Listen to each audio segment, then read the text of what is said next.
Hi guys! Welcome back to my YouTube channel. So for today's video, ituturo ko sa inyo kung paano nga ba mag-download ng SoundCloud sa Play Store. So let's do it. So ang first step, pumunta lang tayo ng Play Store. And then makikita natin yung search bar. I-search lang natin ang SoundCloud. So ayan, kapag na-search na natin yung SoundCloud, so ito na yung lalabas. So pindutin nyo lang yan yung install. And then antayin nyo lang siya ng konti. So magda-download na siya.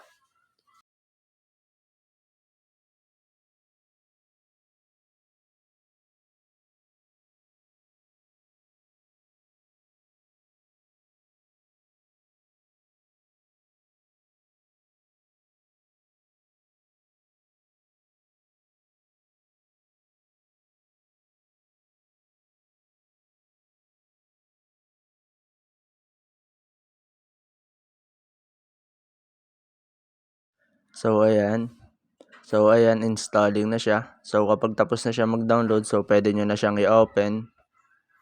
So ayun lang naman, ganun lang naman kadali mag-download ng SoundCloud sa Play Store. So ayun lang.